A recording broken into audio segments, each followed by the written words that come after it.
یہ جن لاپتہ افراد کی ہم بات کر رہے ہیں یہ سارے کے سارے پرویز مشرف کے دور میں نہیں اٹھائے گئے، بلکہ یہ جو 4 سال ہیں جو پیپلز پارٹی کے 4 سال ہیں، پیپلز پارٹی کی حکومت کے 4 سال ہیں، اس میں بھی لاتعداد افراد کو اٹھایا گیا ہے۔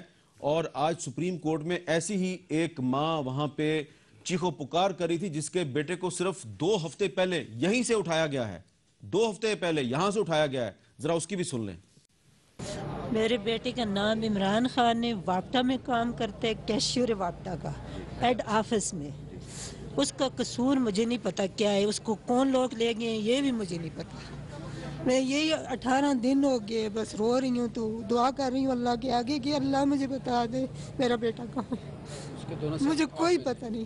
اس کی ٹانگ ایک جو ہے اس کا آپریشن ہویا ہوا ہے، داڑھی اس نے رکھی ہوئی ہے، یہ اس کا قصور ہے۔ مجھے اور کچھ پتہ نہیں اس کا قصور کیا ہے۔ وہ جو لوگ لے کے گئے وہ بتائیں نا، اس کا قصور مجھے بتائیں، اس کے سامنے لے کے اس کا کیس چلا۔ کوئی اور نہیں پوچھ سکتا، تو گزارش ہے دفاع پاکستان کونسل کے قائدین سے کہ آپ ہی پوچھ کے بتا دیں کہ یہ داڑھی والے نوجوانوں کو کون اٹھا رہا ہے، کیوں اٹھا رہا ہے، ان کو کہاں لے جاتے ہیں۔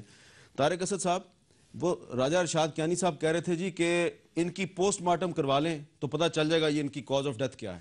مجھے دکھ ہوا ان کی یہ بات سن کر، اس لیے کہ ان کو بالکل اس بات کا علم نہیں ہے کہ یہ کہاں سے ڈیڈ باڈیز آئی ہیں، ہم کس طرح سے لائے ہیں اور کس طرح سے ہمیں وہ ڈیڈ باڈیز دی گئی ہیں۔ یہ تینوں پہلی لاشیں جو تھیں وہ ہم نے پشاور لیڈی ریڈنگ ہسپتال سے لیں، اور محمد عامر کا کیس جو تھا وہ پہلی موت تھی اور پہلی شہادت تھی، جس میں ذاتی طور پہ وہاں گیا ہوں اور میں نے ہر عدالت کا دروازہ کھٹکھٹایا ہے۔ اور اسی طرح سے باقی صرف ایک شخص نے، سید عرب غریب سا آدمی ہے، اس نے کہا کہ میں نے پوسٹ مارٹم نہیں کرانا، باقی سب لوگوں نے بہت کوشش کی۔ اور ابھی یہ جو آخری ڈیڈ باڈی دی گئی وہ اتنی دردناک طریقے سے دی گئی کہ ایک سڑک کے کنارے اس کو ایمبولینس میں رکھ دیا گیا اور لوحاقین کو کہا گیا کہ وہاں پہ آپ کے وہ ڈیڈ باڈی ہے اس کو لے کے جائیں۔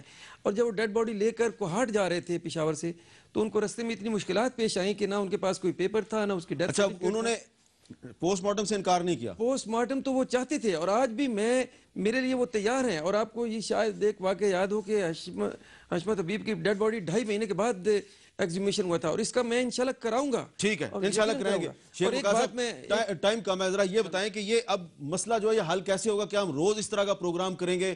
وزیر اعظم تو سپریم کورٹ میں پیش ہو سکتا ہے، یہ خفیہ اداروں کے جو بڑے بڑے افسران ہیں ان کو کون پوچھے گا؟ کیا آپ اسی طرح بطور منسٹر ان کی مذمت کرتے رہیں گے یا کچھ کریں گے بھی؟ نہیں سر، میں یہ سمجھتا ہوں ایک جملہ پہلے میں کہہ لوں کہ ایک تو ان لافل کسٹڈی کسی بھی ادارے کا اختیار نہیں ہے کہ وہ کر سکے، مگر جو اشخاص چاہے وہ کسی ہمبل بیک گراؤنڈ سے تعلق رکھتے ہوں یا تکڑے سے، اگر وہ اینٹی اسٹیٹ ایکٹیویٹیز میں شامل ہیں تو پھر ان کو قانون اور آئین کے مطابق عدالتوں میں لا کے سب کے سامنے سخت سے سخت سزائیں دینی چاہیے، چاہے وہ غریب ہوں، چاہے ان کے ماں باپ کے پاس کچھ کھانے کو ہو یا نہ ہو، وہ سوال ہی کوئی نہیں ہے۔ جو اینٹی اسٹیٹ ایکٹیویٹیز میں شامل ہوگا اس کو عدالتوں میں لا کے قانونی طریقے سے ایسی سزا دیں کہ دنیا یاد رکھے۔ کسی بے گناہ کو اٹھا کے مار دینا اینٹی اسٹیٹ ایکٹیویٹی نہیں ہے؟ یہ ظلم ہے، یہ کسی بے گناہ کے اوپر تو ویسے ہی مطلب یہ تو قتل ہے، کیونکہ تشدد سے تشدد جنم لیتا ہے، پھر خود کچھ حملہ آور پیدا ہوتے ہیں، تو اینٹی اسٹیٹ پھر یہ لوگ کہتے ہیں جی کہ یہ آپ جسٹیفیکیشن کرتے ہیں۔ تو اینٹی اسٹیٹ ایلیمنٹس کو تو کنڈیم کرنا چاہیے، ون تھنگ۔ دوسرا، جہاں تک آپ نے کہا کہ no one is above the law, سر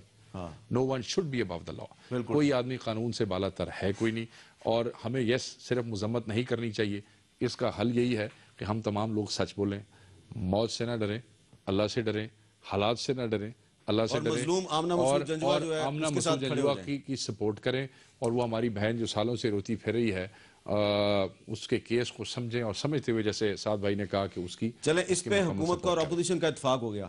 بہت بہت شکریہ شیخ وقاص صاحب، طارق اسد صاحب۔ سعد رفیق صاحب، آپ نے پہلے اعلان کیا تھا کہ آپ آمنہ مسعود جنجوا کے ساتھ کھڑے ہوں گے، شیخ وقاص صاحب نے بھی اعلان کر دیا، تو حکومت اور اپوزیشن آج کم از کم ہمیں آمنہ مسعود جنجوا کے ساتھ کھڑی ہوئی نظر آ رہی ہے، لیکن 15 فروری کو دیکھیں گے کہ آمنہ مسعود جنجوا کے ساتھ کون کون کھڑا ہوتا ہے۔ اللہ حافظ۔